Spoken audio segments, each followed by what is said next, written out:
Ladies and gentlemen, this is the Footy Travellers podcast.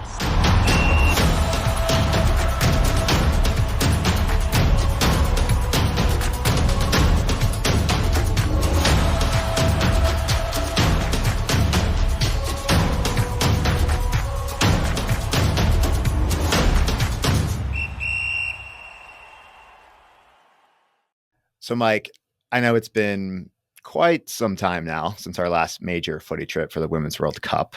And I don't know, if it was the destination itself, some of the nostalgic elements that the trip had for me, or, really just the insane amount of top quality footy we witnessed. But I just can't stop thinking about it. Yeah, I know. I can't either. It's been filtrating through my thoughts, through my dreams, even when they're shortened sleep dreams, because it's like, 2.5 weeks and I still have jet lag? How is this possible? Fellow footy travelers, listeners, thanks for tuning in to another episode of the Footy Travelers podcast. I'm Colin. I'm joined as usual by my American Express footy travel buddy, Mike. In other words, don't leave home without him. Say what's up to the listeners, Mike. I did not know where you were going with that because I am very much a visa boy. So that makes more sense. Well, given all these nostalgic thoughts that I've had recently, today I figured we'd bring on someone we met down under to talk to her about her experience just a little bit. Maybe, I don't know, maybe we can all reminisce together. But also want to get her to talk about some really awesome work she's doing that sees her doing some footy traveling with purpose, as we've called it on the pod before. Okay. So I think that's a callback to an earlier episode of ours with Emily Agda from the Craig Willinger Fund, which I personally love and adore. It sure is. It sure is. You're good at those callbacks. Speaking of, shout out to Emily and Craig Willinger Fund because they have their annual foot golf tournament happening very soon. And I will be participating as well, hopefully getting another trophy under my belt. Excellent. I wish you all the best of luck. Thanks. Wish you were going to be able to come. One day. One day. You'll be there. But today, our guest is not just someone we met along the way this past summer. I would say she was actually a big part of our positive experience meeting other fans from the USA contingent, thanks to her role with American Outlaws. We'll have her explain what that is shortly. But she's also the executive director of a foundation with a fairly global reach, I'd say, improving the quality of life of children through, Mike, can you guess? I'm going to guess football. And you would be right. She's a footy traveler for good, a footy traveler with purpose. She is Monica Bosiljevac.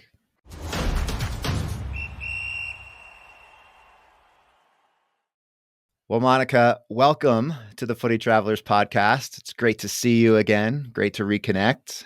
Thank you for having me. Great to see you both again as well. Now, I can't wait to reminisce with you a little bit about the incredible Women's World Cup experience we all just had. But before we get too ahead of ourselves, let's start at the beginning. Could you give us just a brief origin story? How did you become a soccer fan? And, how did you get to where you are today as a footy traveler yourself? So like many people, I grew up playing the sport of soccer or football, however you want to call it. And I just remember the USA women's team was always that team. They were the ones that I had access to or that were somehow promoted in one way, shape, or another, that I was able to go to a match when I was 10 years old. And I remember driving down to Kansas City for the soccer tournament that I was playing in, and the USA team happened to be there at the same time. So big up, thanks to Kathy B, my mom, for sourcing that and getting tickets, right? Because I had no idea, and she arranged for my friend and I to go, who both played on the same soccer team. And then I just remember being I was that girl that had a USA soccer poster on her wall and would find any cutout article, anything that I could find on the USA team. And it adored every inch of my wall. So it was the USA team. And then also the other posters I remember having were the college, the University of Nebraska, Omaha. I had their posters like all over my wall too, because that was my hometown team. And it was eventually the team that I went on and played for in college. And so just like getting kind of access to marketing and like what I could get my hands on that I identified with is how I became that footy fan, because it was what I looked up to and what I got to see. And of course had coaches along the way as well that like I had a coach that would send us home with like VHS tapes of like games to watch that Nice. he would record, right? Because that was the way that we watched and had access to soccer games. For real, yeah. Got to give love to our coaches. Yeah. So I want to say I feel like I remember hearing part of one of your interviews that you had done that we were working on with you, and I think you had named a few players that you grew up idolizing. Oh my gosh, Julie Foudy. She would like everybody loves Mia Hamm, right? Like we all remember the Got Milk commercial. Yeah. But Julie Foudy for sure, Christine Lilly. I mean, it was like that core group of 99ers that really paved the way. So Julie Foudy was my go-to because she played my position as well. Yeah. Your Brianna Scurry's, your Tisha Venturini's. Yeah. So speaking of, that's where we met at the Women's World Cup in 2023. That was our first Women's World Cup and our 5th overall. But what number was it for you? For total or for women's? Yeah, so that was my 3rd overall, but my 3rd women's as well. Okay. So I did Canada for 2015 and then France and then Australia, New Zealand. This was the first time that I went for the entire time though, which was an experience in itself. So with that, like, how did you find that experience versus your previous ones, whether it be because it was the first time doing it for a full month, or just because by comparison, the other two experiences, like what were some differences? Yeah. Going for the entire month, it was you actually got to see how the tournament unfolded in real time and how that like culture and energy shifted on the ground throughout the course of the tournament, which I would say like for Canada, I was there for a quarterfinal game, right? And then a few days, bookending that. And so you got to just see like a snapshot of what the culture was like. And same thing for France, I was there for the semifinals and the finals. So you still just got like a brief snapshot of like, what was that energy around knockout stage? But to be there for Australia and New Zealand the entire time, it was truly, I don't know if you guys experienced this or not, like you could watch the shift in the culture of the local community unfold. Oh, yeah. And I thought that was one of the coolest things, like being in Sydney for a group stage game and Uber drivers not necessarily like knowing a World Cup was going on or going by a bar that had no World Cup promos or anything outside of it. And then you like come back 2 weeks later. Yeah. Matildas are in the like have made it so far, and to have the entire street be decked out in Australia colors, like that was really cool to see. That was one of my big takeaways from the experience overall.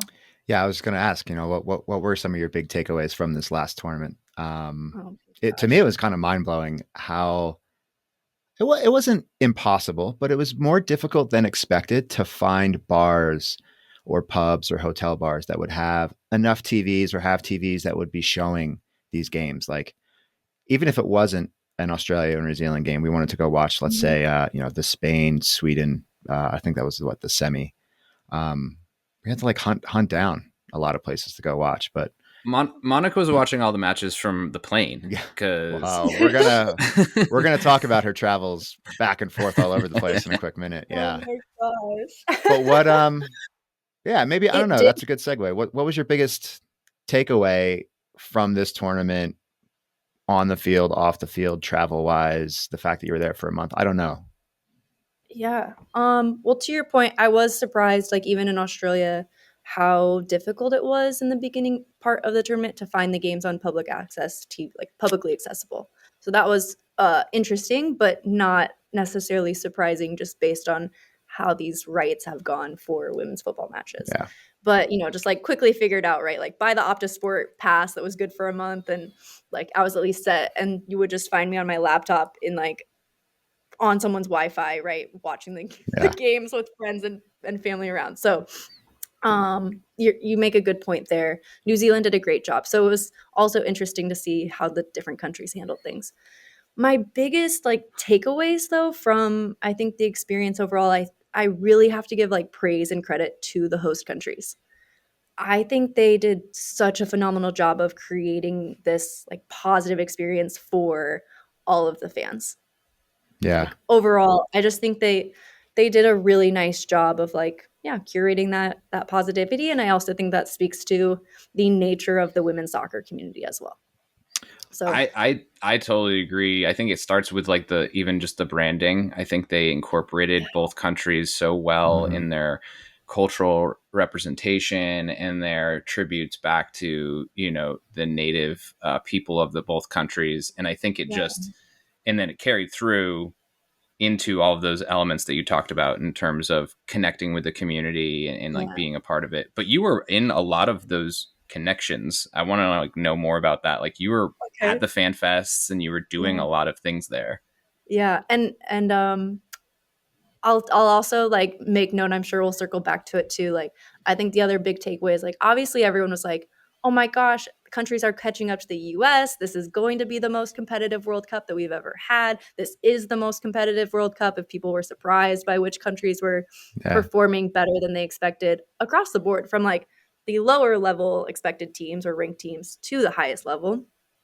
But I just think like actually getting to witness that unfold and recognizing in that moment, like these are historical moments that we're in person for.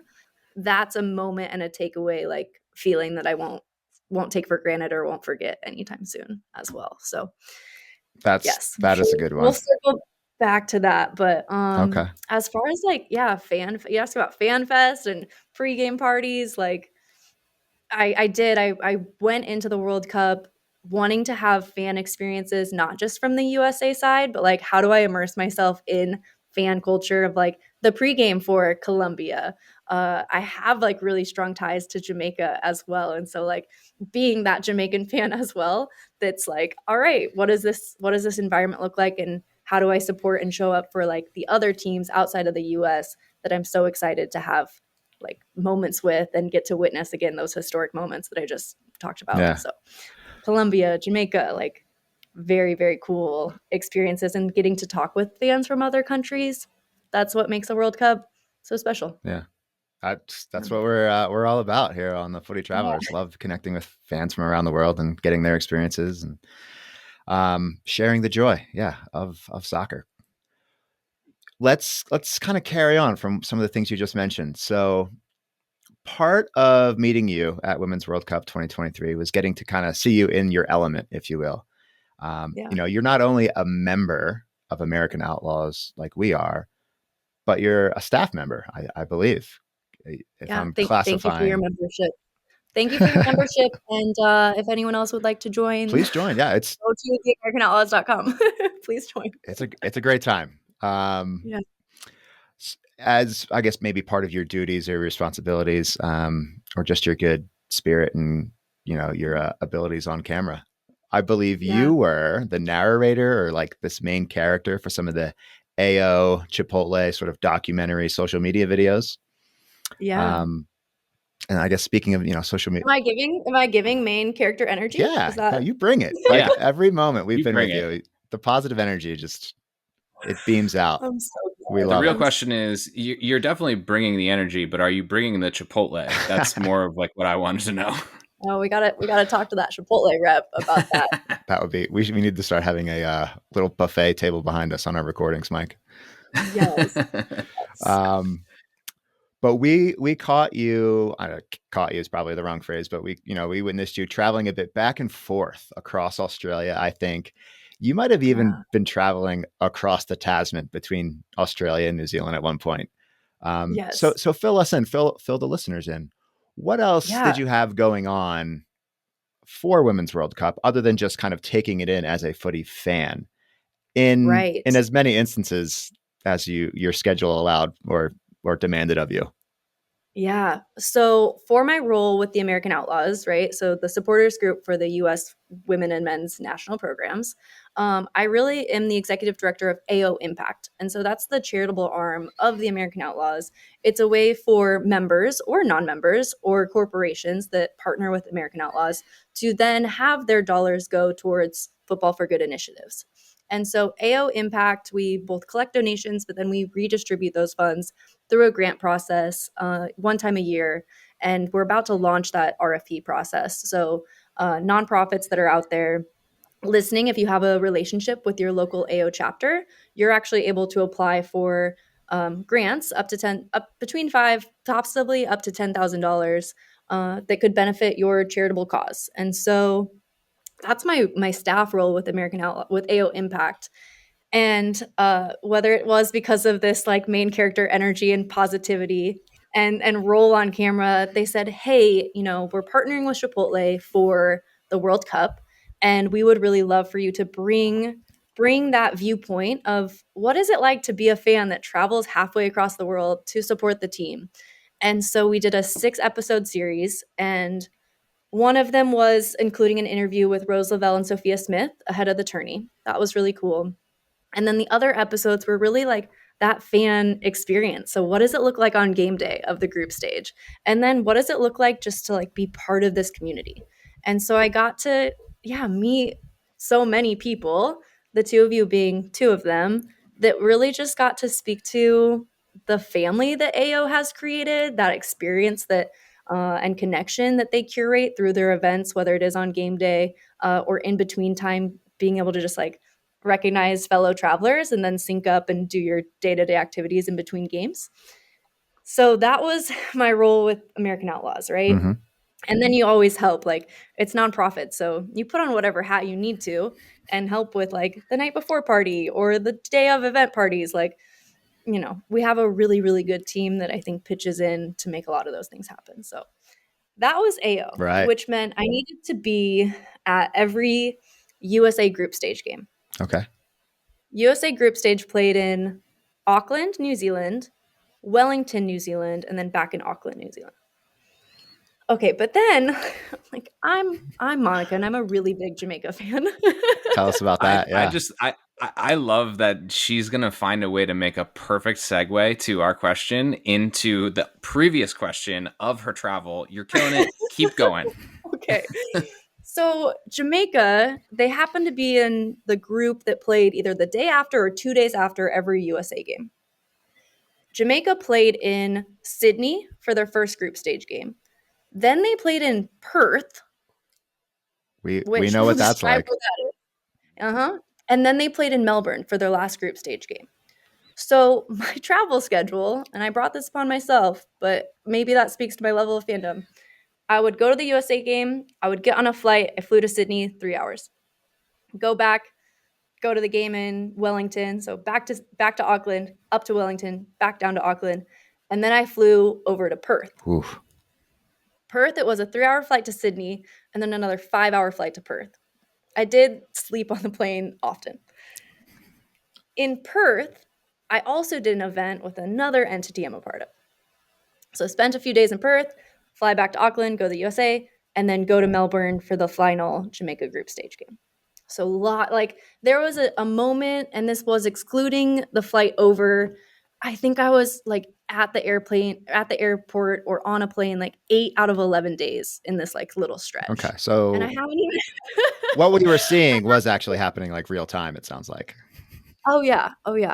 So then like I was probably one of the few people that wasn't that upset that the USA got second in their group because it meant that both Jamaica and USA were in Melbourne for the group stage games.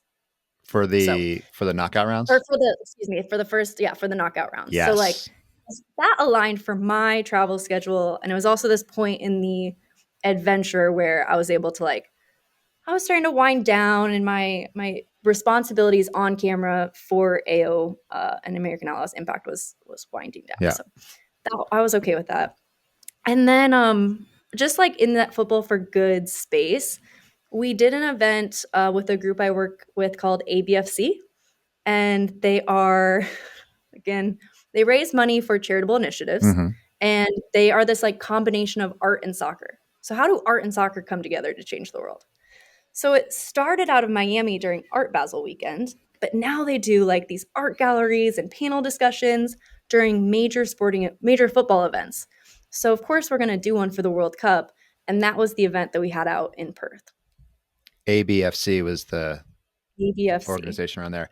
I just want to, Yeah. I want to back up a little bit. You've mentioned a few times now this, We're only like halfway through the tournament. wait, there's more. You mentioned this affinity for Jamaica, and traveling to kind of see them as a fan. Mm-hmm. Is where did that come from? I guess is there? Yeah, good question. So, Football for the World, another organization that I'm the executive director for, and I hope everyone's like keeping track. I was going to say, Mike, are you? You have a running list, There's right? a quiz after this. Yeah. There's an exam at the end of this. Okay, you're taking notes. Perfect. Yeah. Mm-hmm. Football for the World was a nonprofit that was actually started in Canada by a man named Ali Khan, and him and I coached together in Tanzania. But I met him when I was in college. Yeah, I met him when I was in college, and I said, I want to start this with my teammates at UNO, at the University of Nebraska, Omaha. We started collecting equipment. That was one pillar of the organization. And I had a team or a friend on the men's team who's from Jamaica. So we had collected all of this equipment, and I knew enough about Vance's story to say, is this something your community would benefit from? And he was coming to me like, yes, Monty, like this is absolutely something my community would benefit from. So we started organizing trips of volunteers to travel abroad and donate this equipment starting in Kingston, Jamaica. We've been going back every single year, and I actually split my time spending half the year in Jamaica and half the year in the States to facilitate this distribution of equipment across the island to different grade schools, or especially like women's programs and girls programs. Okay. And then we also do like field renovations and programming as well. So the love for Jamaica is like just, deeply embedded. And I think you got to see, and the world got to see, like Jamaica kind of have this really monumental progress that was reflected in like some of the, the investment that some people have been making into the program. Gotcha. Okay. All right. Well, sorry. Yeah. Didn't mean to kind of cut off your travel extravaganza. It's a lot. That makes sense now. So I think when I kind of interjected, we were at the knockout stage. Yeah. Melbourne. No, that was in Melbourne. Yeah. Melbourne. And then I got to go to Sydney as well. And I think the beautiful thing about the Women's World Cup as well is like there were so many Football for Good organizations, people that come into town for the semis and the finals. And so you had this whole new community and people that came for both the entertainment, but then at one point they hosted an equality summit in between the semis and the finals. And so I got to attend that as well and just hear from a lot of like game changers in the space. Nice. And like Billie Jean King was one of the people in attendance there. And like, you can't hear Billie Jean King speak and like not get inspired about social change and gender equality and what does that look like in sport. So really good. Again, I talked about the goodness of the like WOSO community, and that was reflected at all stages. Very cool. So there's so many things to unpack, and I love it. I love it. But one of the things I love that you intertwine so many passions of yours and do it for so many good reasons. Like even just like the art element, but then also the good element of giving back and changing the world through the sport. And so this question specifically for Football for the World, but it really could broaden to everything that you do. But like, what has, from a footy travel perspective, where have you been, and where has that role with Football for the World taken you, or with ABFC, or where have you been because of football, I guess is the general question. Good question. Not to overwhelm you.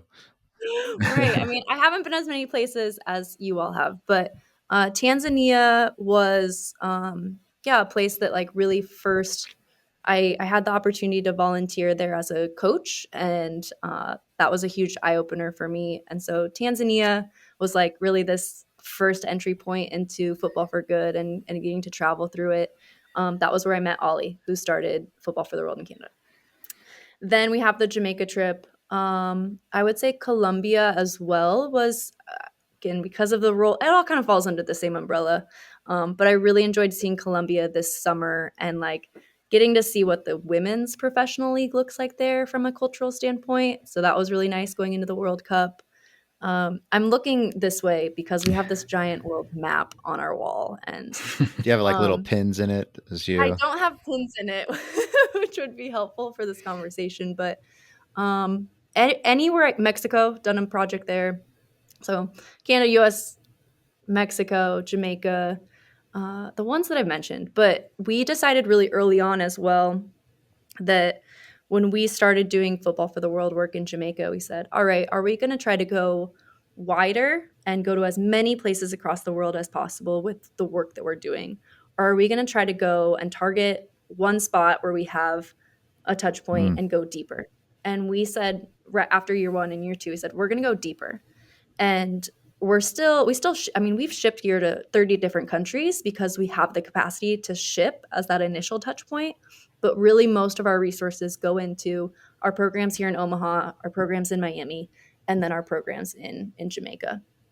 And Jamaica's been that highlight for so many reasons because of the potential for impact, especially on the women's side and the girls' side, creating opportunities that can really influence the women's game on an international level.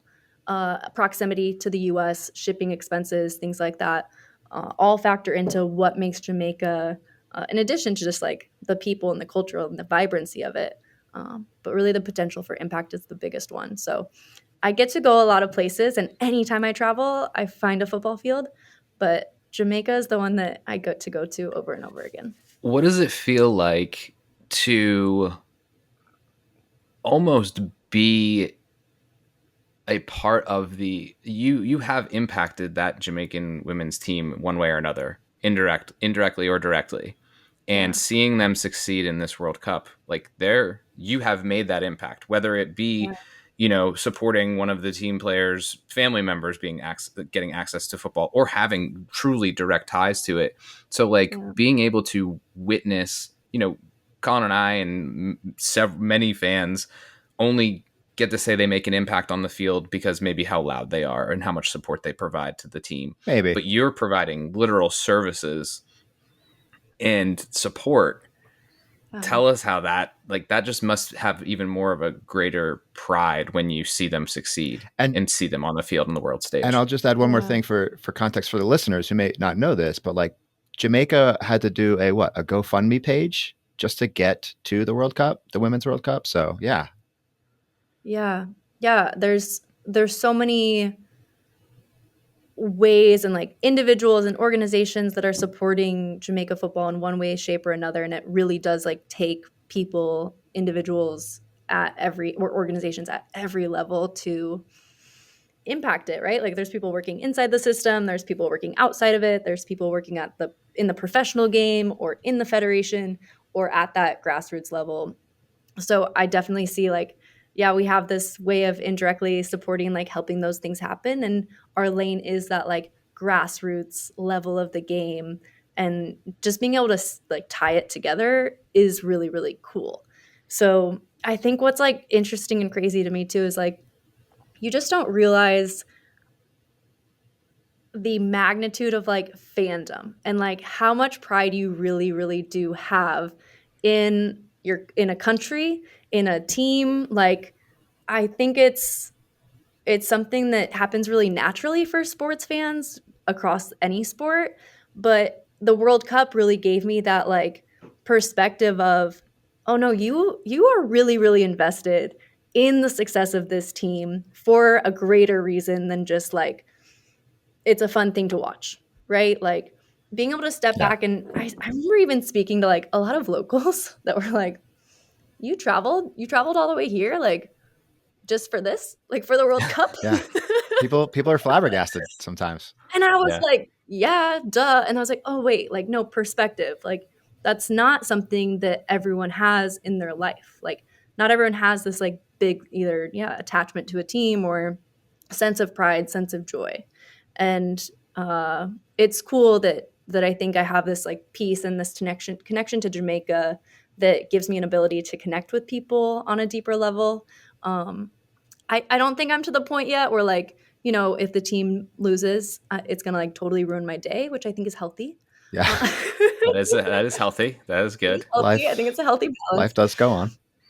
Yeah. Well, you've diversified your interests by being able to have other outlets, even though soccer is very much at the nucleus of what I think you embody. And I think it's beautiful and, like, amazing that you've been able to find these ways to take what you are so passionate about and then build these sort of appendages from them that are doing good, but it allows for you. And I think you even talked about this when we were commiserating over a drink after the US loss. I was still positive, I think. Like, you I don't know you were. Yes. You guys wanted at that moment, but yeah, like we had a just to give everyone a sense of what the setting was. We were at the bar that hosted the pregame party, the AO pregame party, which was pregame was packed. Yes. After the loss, it was dead quiet and there was really no one there.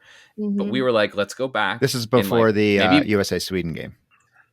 Right. Yeah. Before the USA Sweden. Before it was packed. And then before it was packed. And then afterwards it was almost like a ghost town. And I personally wanted to go back to maybe, like, cherish a little bit of that positive energy that we had previously so that I could find it, because I was in a pretty low place. But we were sitting around this table and there was a group of us, not just Monica, but several other fans that we had met along the way. And the variance of emotions, I guess, was just, there were some that were like, I'm leaving tomorrow. I'm ending this trip and I am miserable. And others were like, all right, we can find some positives out of this. And it was incredible. Like, I think back to that moment and I'm like, man, we were really true, as a lot of us were strangers to each other, like very vulnerable and, like, open to telling everyone how we feel. But then, like, Monica comes in with, like, finding positivity, finding connections, being like, wait, I know you. Oh, I know you. Yeah. And, like, I was, you made that situation much lighter than it maybe could have gotten. That's why she's the main character. Right, exactly. Well, she's Wonder Woman. If I may, right behind you. If I may, like, build that parallel too, I think it just shows, like, the power of diversity, right? Like, I talked about the different layers of the system and how people are causing change or implementing change, professional to grassroots, inside federations, inside professional sports, inside grassroots. And then it also just speaks to, like, there's so many different types of fans and no one's in the, like, you get to express and you can express in any way, shape, or form. So, like, yeah, if you were someone that was like, my day is ruined or my trip is ruined, like, that's okay. Like, we need you as that fan too. Like, we need the ultra fans. We need the positive fans. Like, we need the people that are coming to football for the first time and are like, right, I'm just happy to be here. Like, women's sports, I want both teams to win, like, we actually do need everyone in that ecosystem. And as long as we're inviting, and like you said, we had this really great vulnerable moment as well.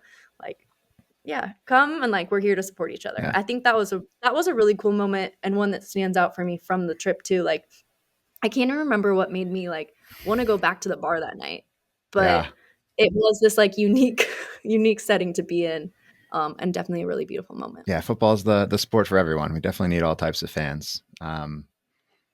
This conversation kind of makes me, or this part of the conversation makes me think of this phrase that, Monica, I'm going to steal this from you. I'm going to sort of throw out a little trademark or hashtag for it, but I feel like you're, Mike, you said diversity, or you've diversified her portfolio, your interest. Yeah. You have to have a diversity of emotions, or diversify your emotional portfolio. That's what I feel like I've seen you do well. When one team fails, you have another to support. And we'll ask about some of your allegiances later, I guess, but yeah, every team that I cheered for. Yeah. That's How was that was. How was that meme with the sign that was like USA, cross it out, Jamaica, Yes. cross it out, Colombia, cross it Oh, out. we were all there, I think. Yeah. Yep. Yeah. Yep. All right. So you've been to many places for footy. Yeah. You're a footy traveler. I guess let me ask, what difference do you see in the way, we'll call it footy culture, kind of shows up or is visible or present or evident, however you want to sort of classify it. What's the difference between the way footy culture shows up in other places in the world and the US? Do you have any specific examples that could maybe tune the listeners into just some of your experiences and what you've witnessed? Yeah, I think there's two visible things every time I travel abroad that I notice, depending on where in the world and how strong of a football culture it has. The first is just the infrastructure, right? Like that's an easy one to spot when you're driving by a place. Mhm. How many soccer fields do you drive by when you're driving through Colombia or when you're driving through Jamaica? So some of the like Central, South, Caribbean like countries, that's the go-to that you see all the time, right? You don't necessarily see that in the US, right? You're not driving by an urban park seeing a football pitch. So the like infrastructure is always one that I notice right away. Mhm. The second one, and this is probably my favorite piece, is you see how people are dressed. So the number of football jerseys that you see in a community walking down the street. I'll take it a step further as well. The number of street vendors that are selling jerseys. Or like not, and like the best ones are the knockoff jerseys that like you've curated. You're like, that's not quite the design, but hey, it says Jamaica on it and I like it. I'm gonna rock it. Right. And so I think that's my other like favorite thing that I notice from when you're observing or when you're entering a new space that has football culture. Yeah, it's more in your face in a positive way, I think, as a footy fan. It's there. Yeah. I love that. And I feel like I need to do a dissertation on this. Soccer jerseys are very much an obsession to me. I will admit that. And I constantly am amazed. Whew, it's borderline I feel like unhealthy. The listeners should know that, like, before the recording started, there was a fashion show. There was a fashion show. This is so true. Thank you for bringing that up. I feel like that's a behind the scenes, like, must know for listeners. Yeah, that was, I will admit that. I needed to pull out a handful of different jerseys because I wanted to know which one my fellow recording guests wanted to see me in. Some people have a shoe obsession. Mike, you have a kid obsession. I do, but I think the thing that I love with that answer is, and it's something that I've never been able to really pinpoint, but it's one that I think sort of dance around when I explain why I like jerseys so much, is I often say it's a conversation starter, or I often say it is an indicator to to a certain extent. But I love that you took it at kind of the next step further and use it as a barometer to measure not only fandom, but how it's infiltrated culture. Because like you are using that as a reference point almost to an element of infrastructure. Like you said, like if there are soccer fields, or take a hypothetical, if there are a lot of people wearing soccer jerseys and vendors selling them, and soccer is part of maybe the viewing, like maybe it's a big culture where they're watching it. Say, for instance, Thailand. We were talking about Thailand. Yeah. Not a huge soccer infrastructure, but huge viewership in Thailand.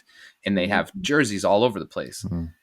That the jerseys and the visibility of the sport can actually like help with infrastructure to prove out your point that like there is a culture that cherishes this sport. Maybe there should be an investment in the actual growth and the foundation of that sport.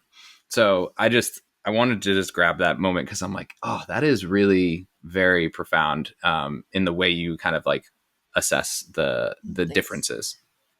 That's that main character energy, you know? Yeah. Statement.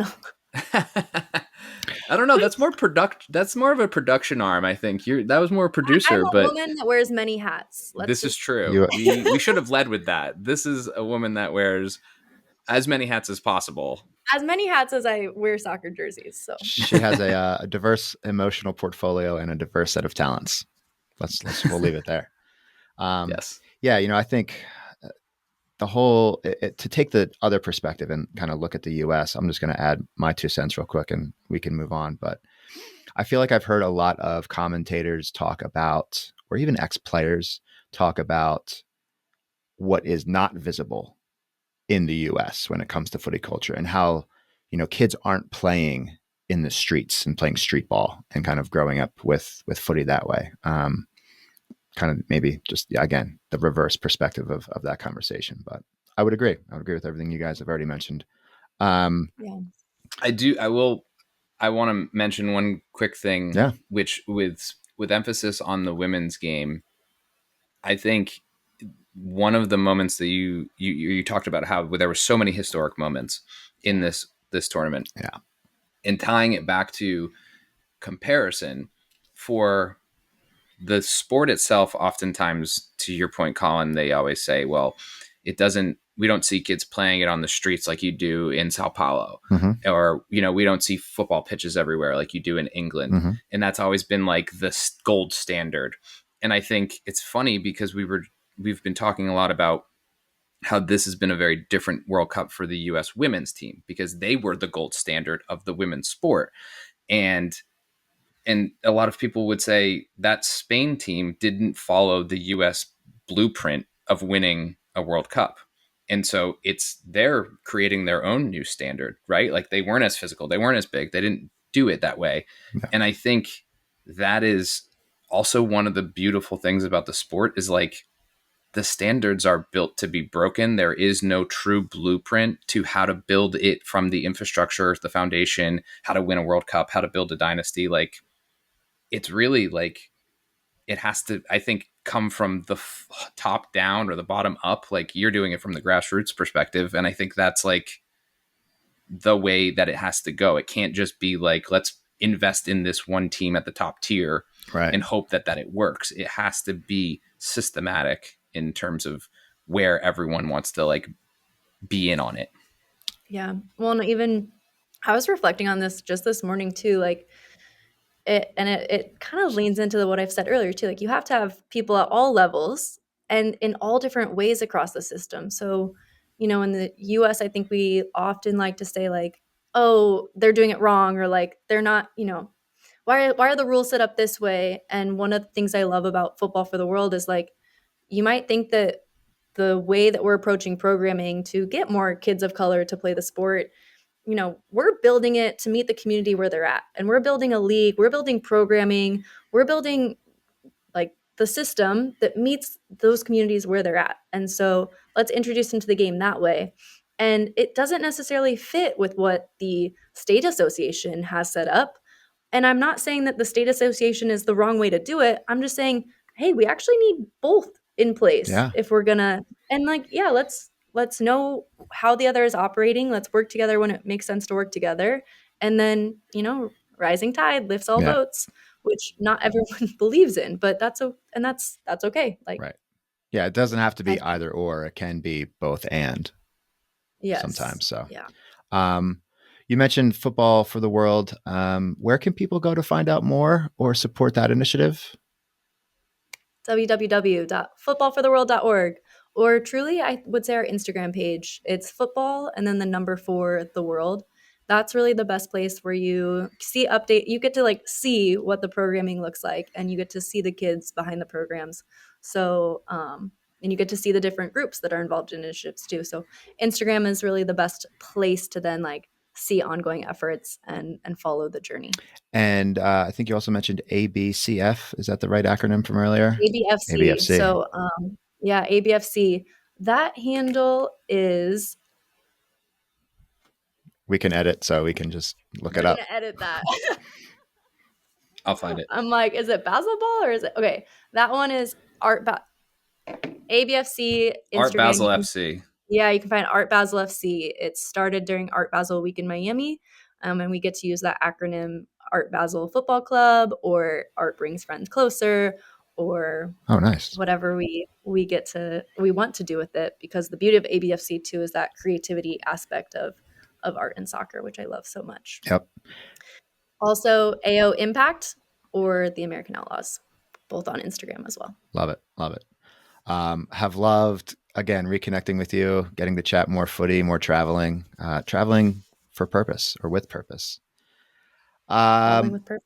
We want to run you through a little rapid fire around here. Something, I'm so looking Mike and forward I to really this. enjoy. It's not little, actually. I'm going to be honest. We have It's a a list. slew of It's a questions. slew, but we encourage rapid fire. Whether or not we execute well on rapid fire on either end, either the host end or the guest end, it remains to be seen. But yeah, just some quick little hits, if you will, question wise, in no particular order, to kind of round things out and take us along. So, if you're ready, Mike, are you ready? I'm going to put fake time on the Fake clock. time. Because, here it comes. Who cares how much it is?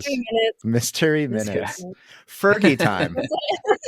That's Right. what my friends call stoppage time before it gets announced. Yes. Mystery minutes. I love that. Yeah. Well, all right, here we go. Monica, what is your favorite national team? This is a test. It's Jamaica, but like Yeah. Jamaica. Okay. Wow. You can whisper it here and then message us another way. That was definitely a test. Yeah. Wow. All All right, Mike, why don't you ask this next one real quick? Save Monica. Okay. Second favorite national team. USA. Okay. Yeah. And then we'll do some editing on the back end and we'll make it first. There you We'll go. somehow make it so you say both at the same time. And yeah, you're good. You're good. I make no promises. I'm already sweating. Says the editor. Yeah, we came out swinging. I'm sorry. Speaking of the U.S., favorite current U.S. women's national team player? Crystal Dunn. What about all time? Crystal Dunn. Ooh, over Julie Foudy. Love that. How about? I do love Julie Foudy.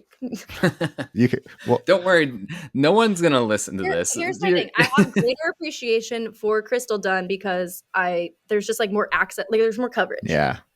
And so you get to see multifacets. Like I couldn't really tell you what it looked like to watch Julie Foudy play. Like I don't really remember that, right? Yeah. Well, and I will say you were like the Crystal Dunn ambassador, like traveling through both countries when we met you. Like everywhere you went, you were like super fan, telling people about Crystal Dunn. Yeah, I think you like educated me on some of her backstory, and I was like, wow, I did not know that. And so I will say you. It's very deserving that she is your number one of all time. I love that. I'm like, scarred from podcast rapid fire because I remember saying Megan Rapinoe one time on a podcast as my favorite player. And later I was like, it was Crystal Dunn. Wait a minute. Like, yeah. I'm making retribution now. Yeah. Yes. Good. Footy travelers really are here to vindicate you. Yeah. How about your favorite current U.S. men's national team player? I'm going to just say I don't have a favorite men's player. That's an answer. Pass. That is an answer. Pass. Support them all. Want them to do well.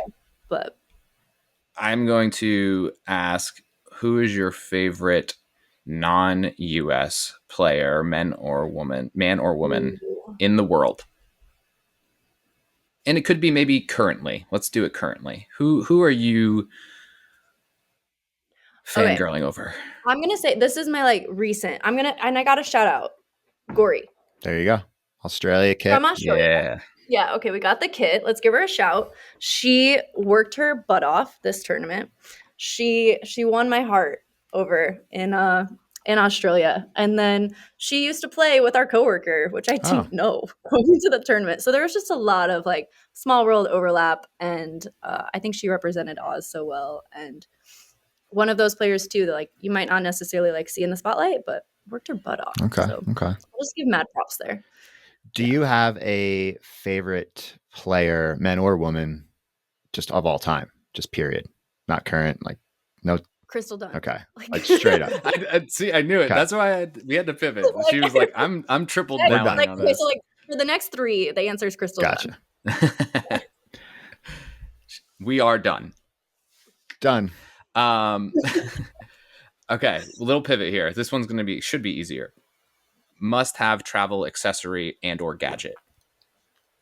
A nail file. Mm. It's one of those like things that you're like, this would be really, if we forget it, it's not necessarily something you think to pack right away, but it's really nice to have when you need it. And if you're in a pinch, like it could be like a weapon, or you could use it as like some flint or things. You're out in the middle of the outback, I guess. Scratch away your attacker. And that's exactly where your head was going. Go like hog hunting or whatever you all did. So I wasn't in that situation, but Quick, file down its tusks before it pokes you. that's the weapon of choice. I like that. I'm gonna start packing that. So that's my like unique thing that I'm always like, all right, I'm gonna make sure that's in there. Okay.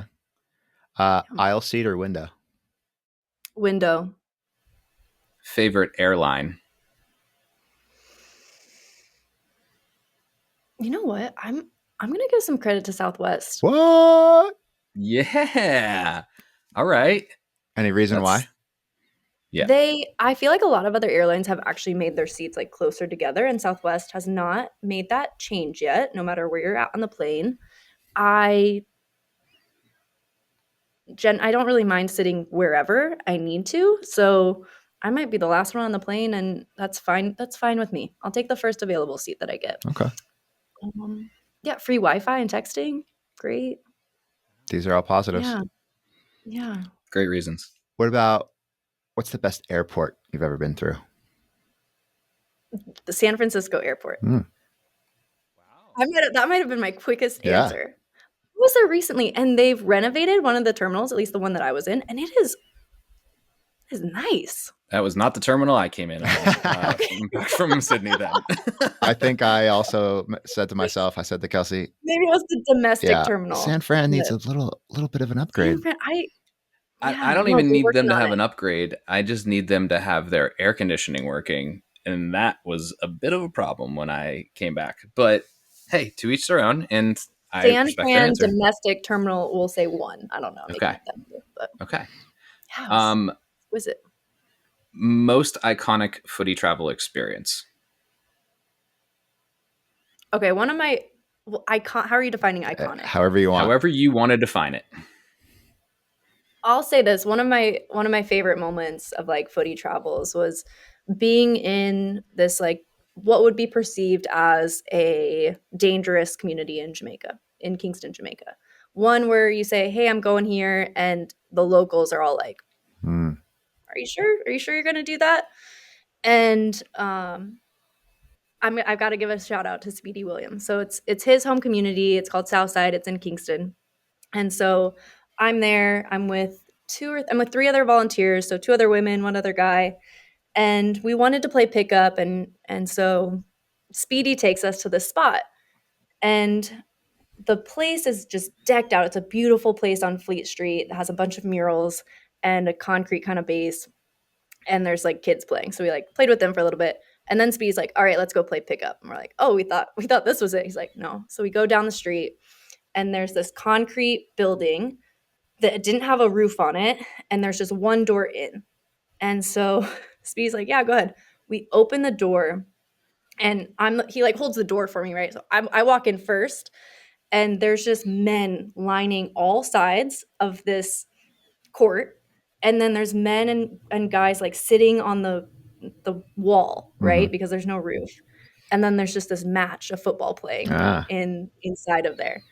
And so you can imagine like the necks that just broke when you see me walk in. The record skip. Right. Record skip.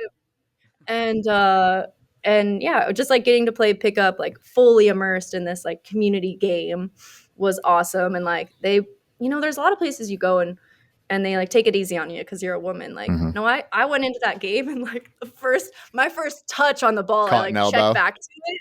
And this guy just like full elbow through the back. I go like tumbling. Yeah. I go like had scrapes and everything, but like in the moment you're like, I'm fine. You pop right back up. Yeah, welcome to Jamrock. Yeah, and you're like, all right, this is how it's gonna go. Like, all right, it's on. Let's go. And then you're good from there. But that was That's pretty cool. That's a cool experience. Yeah. Well, it has me wondering what you'll say for this next one. What is your, or what has been your worst footy travel experience in 10 words or less? Ooh. Here we go.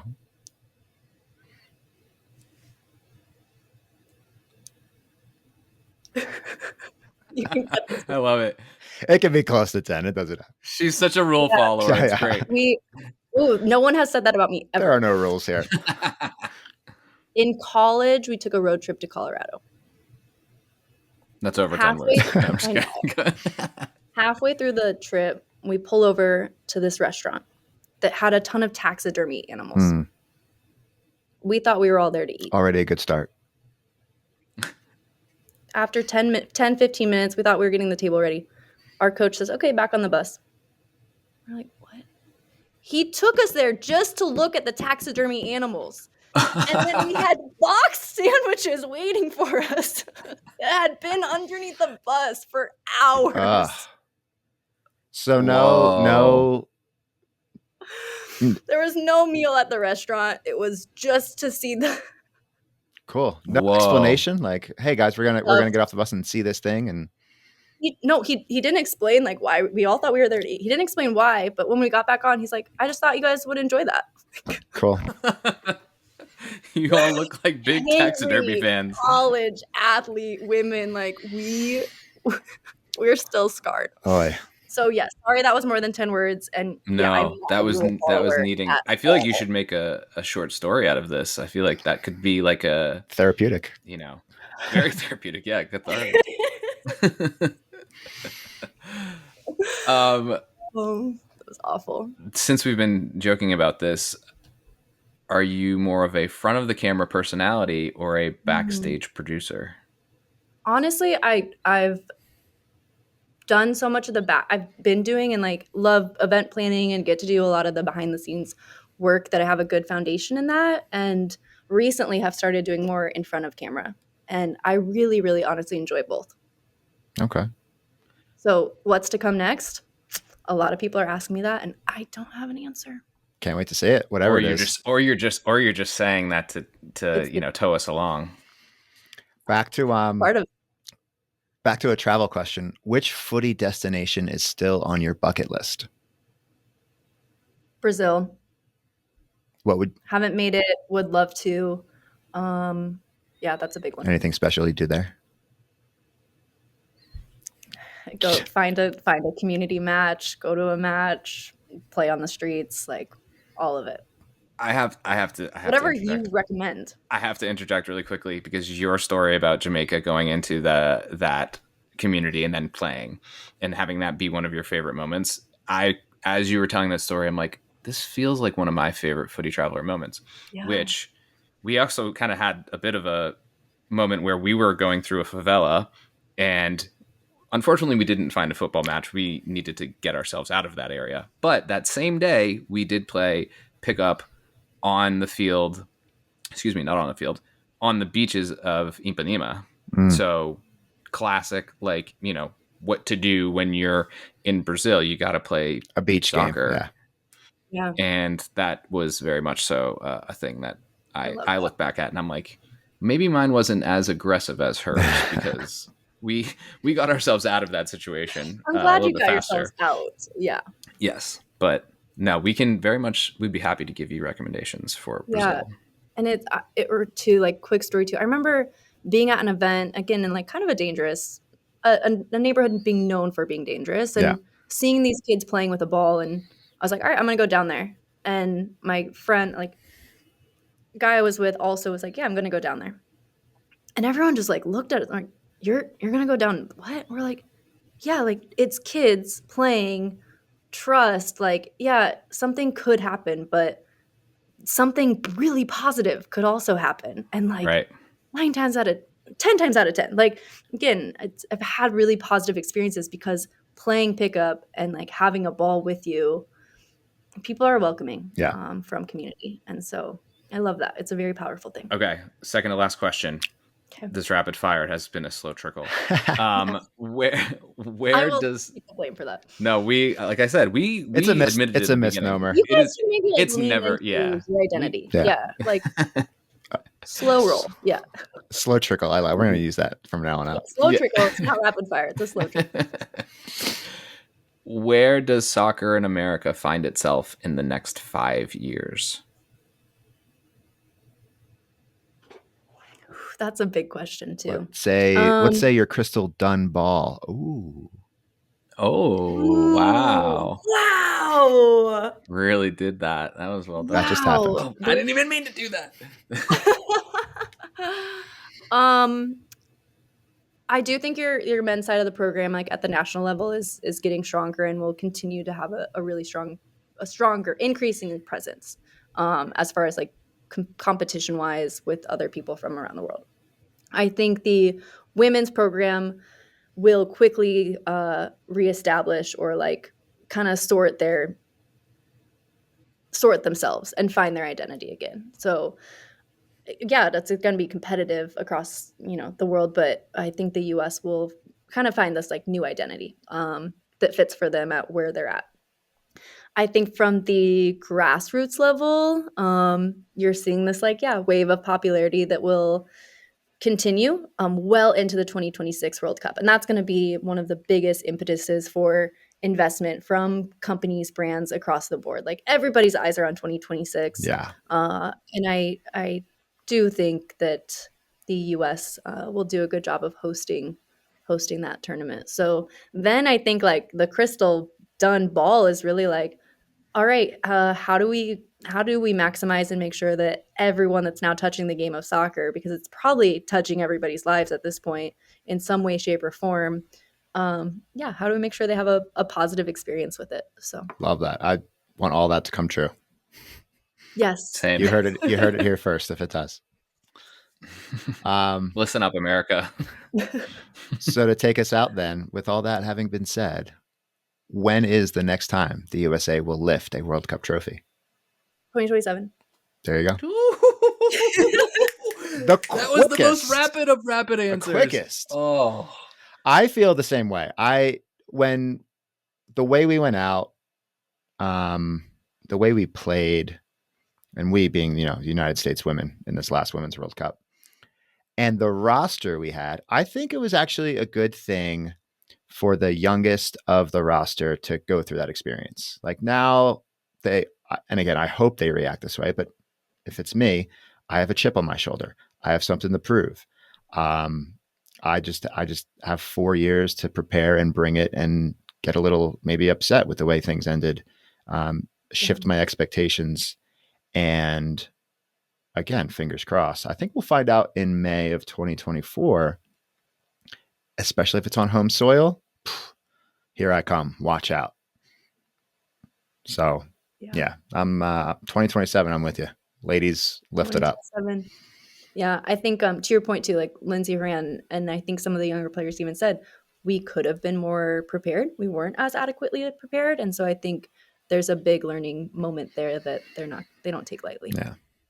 Well, Monica, an absolute pleasure as always to have you with us, to talk to you, to reminisce, to look into the future a little bit when it comes to footy traveling and the footy world we all love. Thanks for being here. Listeners, you can find out more information about all the wonderful things Monica mentioned in the show notes. We'll make sure to leave some nuggets. But yeah, once again, until next time, Monica, we'll look forward to seeing you again soon.